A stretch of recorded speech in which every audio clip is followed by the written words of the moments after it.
So I'll be your speaker today. I'm Cheryl Driskell, and you can call me C. I'm a ministerial candidate at Unity Worldwide Spiritual Institute in Kansas City, Missouri. And I am the Unity Ottawa spiritual leader at this time. And I'll be speaking to you about from the thin to the thinnest space. Now, just so you know, Reverend Maggie couldn't join us today, and so she asked me to just step in, and here I am. So I'm going to stop sharing the screen so that you can see me more than just a little corner, and we will record this a little better. So please place your view on speaker view on your computer. Thank you very much. Okay. And then you won't see my notes either. So here we go.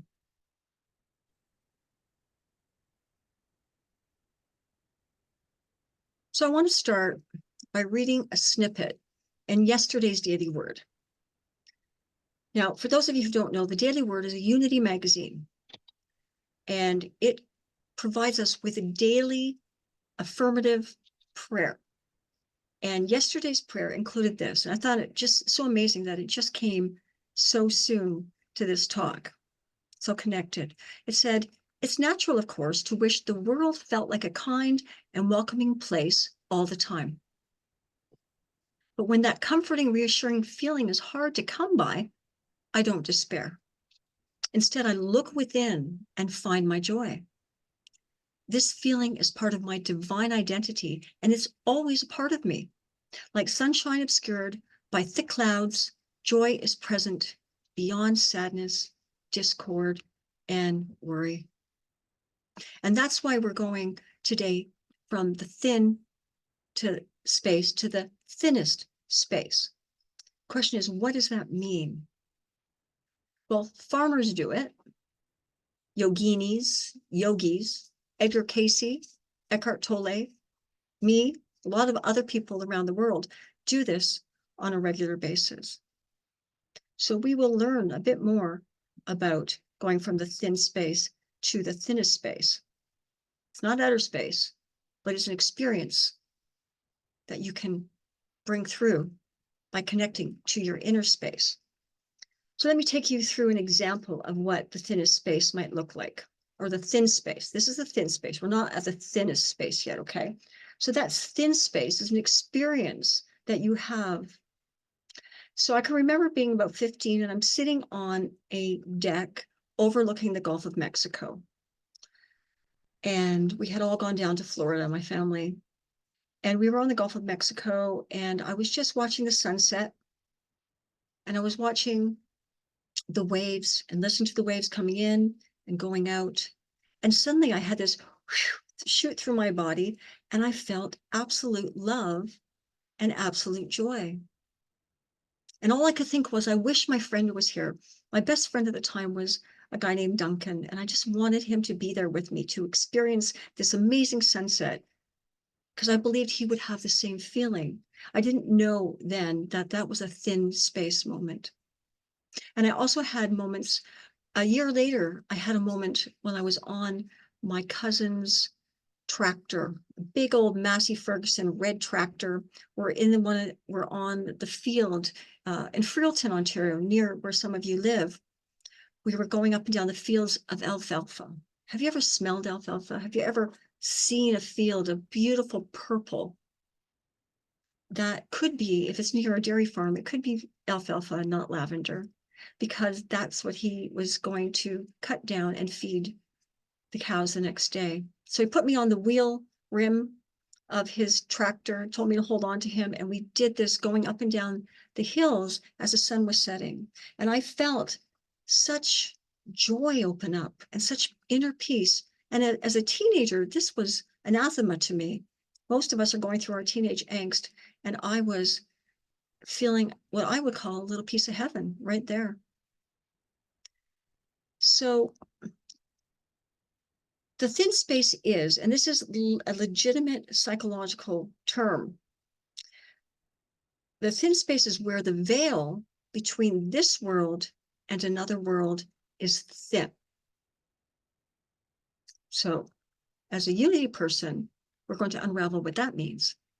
So the thin space is a sacred place and a happy place that offers us transformational experience. And it's this place, it's this sacredness that we don't often find in our lives. It provides us with an opportunity to step away from the stresses of life and be rejuvenated. You don't usually find it riding a tractor, but you might. You might find it by looking at a candle, gazing gently at a candle, gazing gently at a flower or a leaf, or just gazing down anywhere. When you focus, when you become one-pointed, it's called, and still you are in a state of meditation. It's that simple. Focus on one thing for a series of minutes, and you are in a state of meditation. Spending a little time in thin space might actually be the best medicine for living a calmer, more centered life. And in fact, psychology today says that that's a fact. For some people, this thin space is created by getting close to their indwelling God. That speaks and resonates for me, such that you might even feel like you're having a conversation with God, this oneness within, right? That thin space has been created because I've sat still and I surrendered, and I'm able to feel a divine openness, a divine connection. Who here has ever felt that, or felt that they've had a conversation with God? Good, seeing some hands. This is you activating your connection from your indwelling source. There's this book, and I'm sure you know these books actually, 1, 2, and 3, Conversations with God. You might have heard of those, by Neale Donald Walsch. I read these when I was much younger, and at first I thought, yeah, right, he's having a conversation with God. I don't think so. I wasn't aware then. I thought, this guy's just looking into the air, making up stories, writing them down. He's just a really smart guy. And maybe he just wants to make a buck by putting a really cool title on his covers. And I realized, maybe Neale Donald Walsch found the thin space. I used to think, well, why would God want to talk to me? I'm just this little being. I didn't know yet that God could be inside, not outside. Then after years of meditation, chanting, and prayer, and I'm talking about 40 years here, I truly began to feel and know that God was so abundantly in me that the trouble became how not to have a conversation with God, because I got so into it and it took over. So what we have here are the unity principles. We have unity principle 1 and 2, because there is something profound and infinite, powerful, and present through everything, everywhere, inside of us. That's principle number 1. And you are an aspect of that.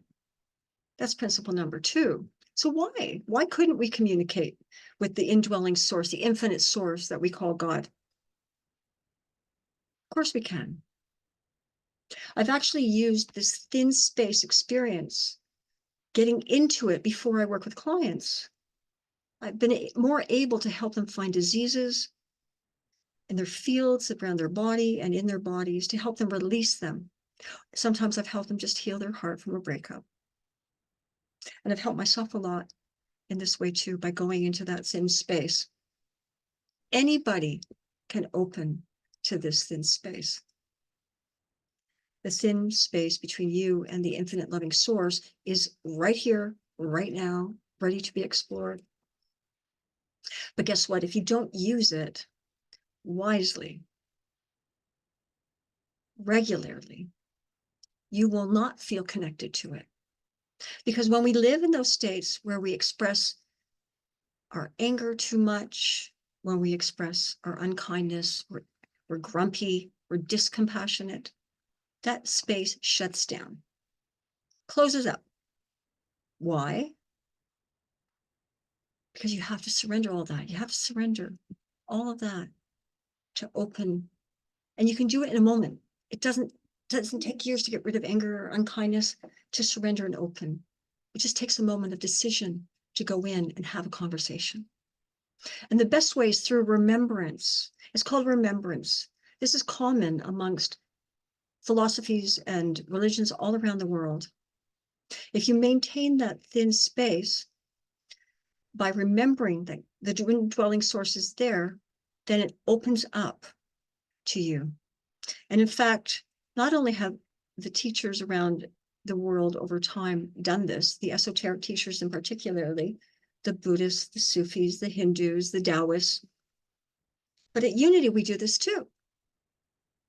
Reverend Jim Rosemurgy, Unity minister and the mentor to our great teacher, Reverend Kathleen, that we love, in his book called Even Mystics Have to Pay the Bills, he says, remember this, think about God is the source, or the infinite power is the source, but becoming consciously aware of this is the supply.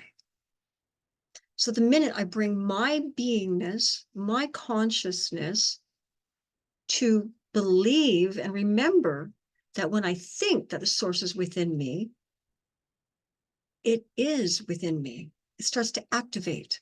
It starts to open up. And then you can more readily ask your questions. You can more readily empower yourself. It's all there to be used. So I recommend don't miss out on this great opportunity. It's right there. The greatest resource for abundance is right inside all of us. And when you get there, you can claim your health, you can claim your happiness, you can claim your abundance, you can claim support for your relationships, you can claim inner peace, whatever you need, you can claim it right there. So conversations with God grew up in me real fast. Suddenly I'm having so many of these conversations that I was talking more to God than anybody else. Eckhart Tolle does that. And I'm pretty sure Neil Donald Walsh does too. Literally at one point, people in my family were saying, who are you talking to? Because I would be mumbling or my lips would be moving. I tried to stop them. And I would say to them, I'm not talking to nobody, right? Nobody. But I was talking to the infinite source within. So whether you call it it, she, he, they, loving source, God, Allah, it doesn't matter. Because this connection begins with you right here inside. And it's everywhere around you as well, powerful and present. My greatest connection is at the heart. So you have to figure that out for yourself. How do I connect consciously to the indwelling source? Where do I find this to be? My experience is the heart area, and I can literally see the light now. I didn't in the beginning. I want you to know it's not a simple thing. In the beginning, you just spend time trying, but you're still being heard, right? There's no time at which you're not being heard. But why even try? Why create this thin space? In my experience, we get a lot more direct guidance. And who doesn't need guidance from something so profound sometimes? Something so loving. Sometimes you just need that extra peace, that extra feeling of support, encouragement. Like the other day, I was in my thin space. I had done meditation and prayer in the morning, and Anne and I went out for a drive to go see my parents. And I heard something at the back of the car. And I said, I think we need to pull over. I'm pretty sure we have a tire problem. You know, and Anne's trying to reassure me because she knows I don't like problems in the car. I said, no, just pull over. We'll just have a check. Because my gut said there's something going on here. And there was. I literally could see the knobs on the tire, like 1/8 of a centimeter from the, I can't even remember words today. They were coming off. They were coming off. And I don't want to lose a tire on the highway. So anyways, Anne knows what to do and she fixed it and we were back on the road again. But that's the type of guidance that I get all the time, you know? So prayers flow naturally. Ideas become purposeful and frequent when you get to this space. It's just can be a 5-minute daily practice, you know. Your abundance will soar. You'll be happier than ever. And your energy is going to feel like that indwelling God. It's going to feel like happiness and maybe even love to other people. You'll even be guided how to maintain your health better, how to meet the people that are going to help lift you up to overcome doubt and fears that are so prevalent in our culture. I don't know, maybe you'll be one of those people who's very significant in saving the planet because you've gotten in to that indwelling source. We need you. I've seen a lot of people create thin spaces. Ever hear of Eckhart Tolle? He sits very gently in that space, and he has shared his experience with all of us. He doesn't see it as God. He sees it as they or them. Meister Eckhart, not Eckhart Tolle, but Meister Eckhart too, wrote volumes, and he is a mystical Christian, passed a long time ago, hundreds of years ago now, but he was an amazing writer about connecting to the oneness. Hildegard of Bingen, she as well, she was a great mystical teacher, and she is a good Christian who ran a monastery of Christians, and she went ahead and she wrote incredible music because of her indwelling God connection, creating that thin space. The music just flowed through her. St. Francis of Assisi, the same. He was so close to the animals. He could get so close because he could create that thin space. And Julian of Norwich, maybe you've heard of her. She was a in the Middle Ages. She arose 1343 to 1416. Her role was to create a thin space. The Catholic Church put her in a little side room called a cell next to the church. But she had a little view. She had an open little door, just a tiny, and watch the mass. Okay, but she was in that cell for years. She'd already had marriage, 14 kids. She was now celibate, and she was now just focused on God all the time, focused on the indwelling love and her connection. She would pray all day long. And then people through another door would come and talk to her and ask for God's divine help. She would bless them, and she would give them all the great love and support that she could. Nowadays, we call this therapy, right? But it's also spiritual counseling, and she did it from a place of profound love. And I suspect the answers were quite superior, so quite profound at that time. And that literally is something that was done all over United Kingdom for 100 or so years, 100 to 200 years, being an anchoress. And they did it with men as well. I don't know if you can imagine this. You probably have heard this, right? You've seen yoga with goats, the goat yoga syndrome, that whole thing that's been going around for a while. Well, people who do that feel more into their postures. They feel more connected. And I did this. I ran some equine meditation events. I love horses, have had some training with them, and just being with the horses. And we got people in the ring. We sat there and we just felt this joy coming through us. And of course, we had to, at some point, move the horses because they really wanted to know us and they were trying to eat our hair. But that's another story. It was a very good event otherwise. There were some bright light moments, you could say. So the thin space is really an experience of oneness, of being in unity, but not so much that you lose yourself. You don't lose yourself in a thin space. It's just this wonderful connection. But it's in the thinnest space. So we're going from the thin to thinner to the thinnest space, the closest to connection, the interweaving between you and the oneness. That's the thinnest space. And that brings you something else. This is really a powerful space. And this is a space the great teachers of our time, of the multi-generations, have lived. It gives you that place of absolute clarity that in fact, you're not even there, right? It's the witness of you that is there. And that is a whole other talk. But in that thinnest space, you experience joy and ecstasy. It's the most profound connection with the oneness, so explicit and fearless. There's literally no space between you and God. You have full unity. Now, like I said, to be clear, most of us will never enter the thinnest space, but it is what the teachers who have taught us have done. They brought in greater wisdom for all of us because they entered the thinnest space and were able to bring in awareness to share with all of us. Most of us are stuck in too much illusion and attachment to enter these thinnest space. And after an experience of that thinnest space, when those teachers when people come back from it, you're able to gather more information and share it with people. Essentially, though, you need to engage by choice, right? You don't just get the everyday person walking into the thinnest space.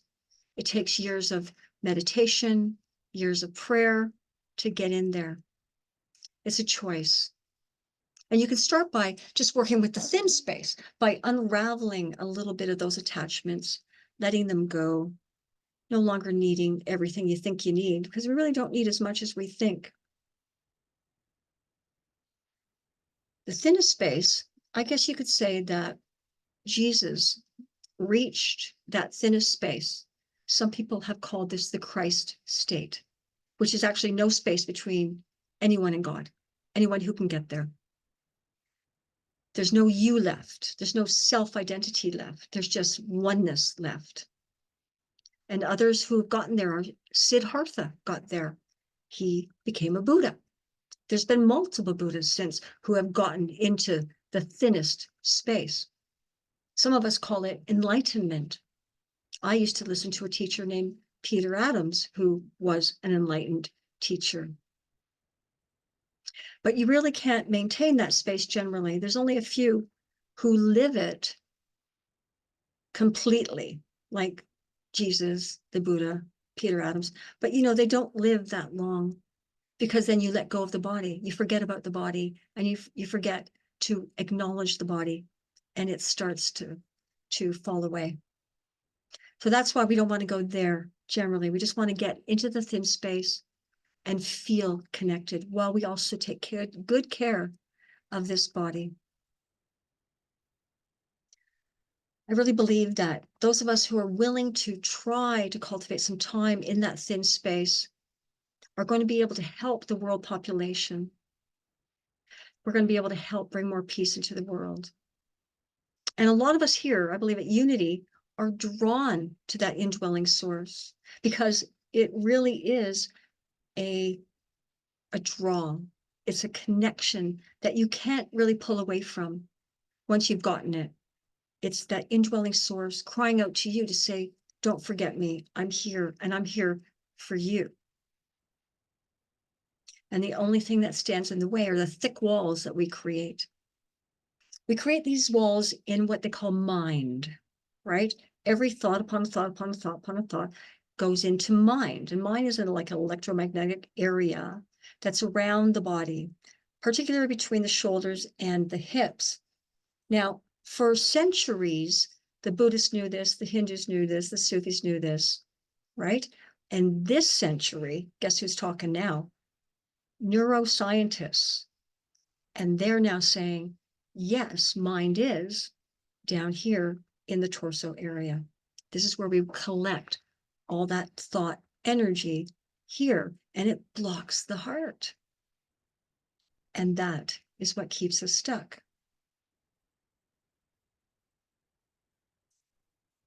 So here's an example of thin space. I just want to read it out to you from Don Miguel Ruiz. Now, you know him as the author of the Four Agreements.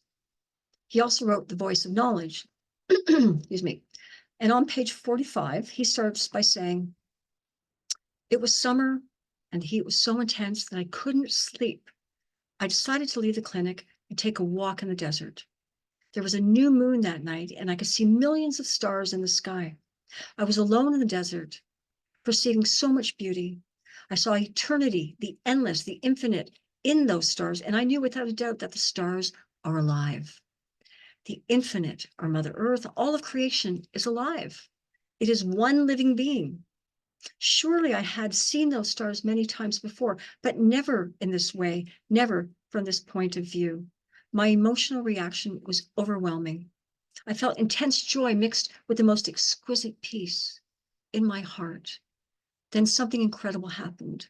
I had the sensation that I was not alone in the desert. While I was perceiving the immensity of the infinite was perceiving me. All of the stars were part of the living being who knows everything and perceives everything. The universe knew I existed. It's a beautiful insight. You too can have those joyful moments. I would say, just ask for it. I want to have one of those thin space moments. I want to have a connection to the one loving source that is so profound that I feel such inner peace and such joy. And just allow that to be. And it will find you. Even Myrtle Fillmore is the co-founder of Unity. And she said in her book, How to Let God Help You, she said, all of us sooner or later come to the place in our development where we are no longer satisfied to go on living the old life without the knowledge of our oneness with God, the source of our being. She knew, as I do, that we're all searching. We're all here because we're searching. And a part of it, unspoken, unknown, might very well be for you that the thin space between us and our infinite source is a call that you're reaching for. And we are all likely bound to this activity, even though we can't see it. All of our life experiences, I believe, are drawing us to getting to know this inside of us. So why not take conscious action and begin participating in something that is unconsciously already drawing you to it? And the way to it is in our fourth principle at Unity. Our fourth principle is align with God through prayer, meditation, and contemplation. So spending time in deep prayers, literally falling into the light of the heart and cultivating presence through meditation, being mindful, surrendering the ego self gently to be a unified part of the whole. This is the thin space, and it can lead to the thinner and the thinnest if you do it on a regular basis. I'd like to read one more quote from the Daily Word of August 3rd, 2023. It says, if I'm not sure what to choose, I become quiet and listen. My listening heart opens to divine wisdom, and I follow my guidance with faith. I do not need to know where my journey will take me. I need only trust my inner light is guiding me to my good. And that is the thin space. Please join me now in a gentle meditation to enter the thin space, to welcome inner peace and happiness. Gently connecting to your body, breathing in, gently and slowly. Perhaps your feet are on the ground. If so, just imagine you have loving roots going down into the earth. And we're going to take a moment to welcome the thin space.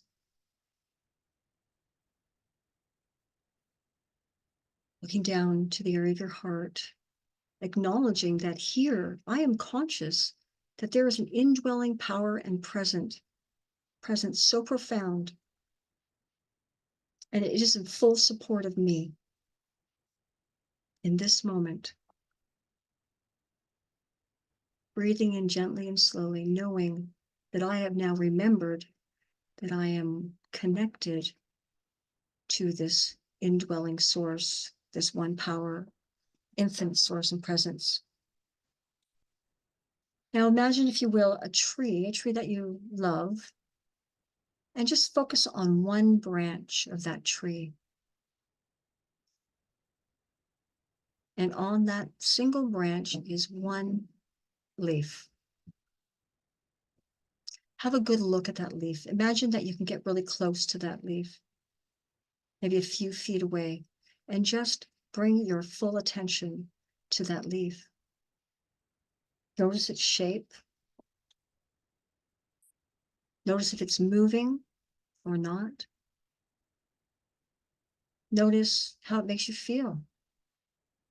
Just paying attention to a beautiful, magnificent leaf, living or not, just stuck there on that leaf, that one branch. Sorry. Just love that leaf and be so grateful. Focused, immerse yourself now in that leaf and smile in awareness of this leaf. Allow yourself to fall deeper and deeper into the experience of that gentle moving leaf. Breathing in gently and slowly. Now you see a twinkle of sunshine on that leaf, radiating, leaving it to sparkle in the sun. It feels so calming and still to be here witnessing this. You are attentive to something profound and magnificent. Take a moment to see that there is more and more light through and around this leaf. Now imagine that this leaf is safe and unharmed in front of your heart. Breathing in deeply. Smile with love for its nearness.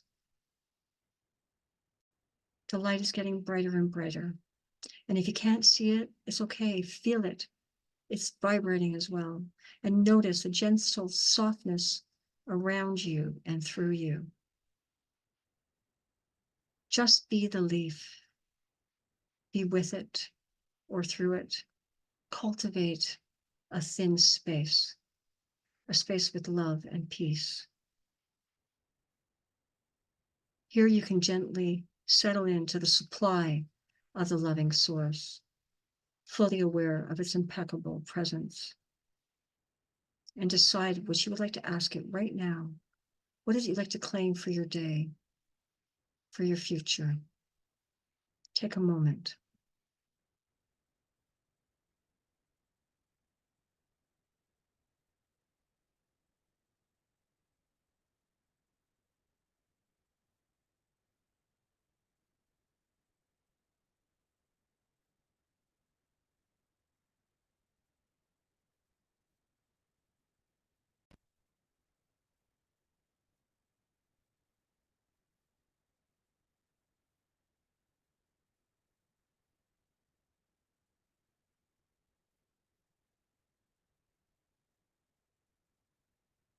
And now bring yourself back gently.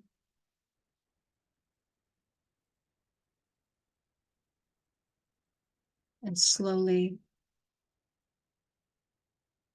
connecting to your feet and wiggling your toes and remembering that you have created thin space today. And I wish you well as you proceed to do this in the weeks and days ahead.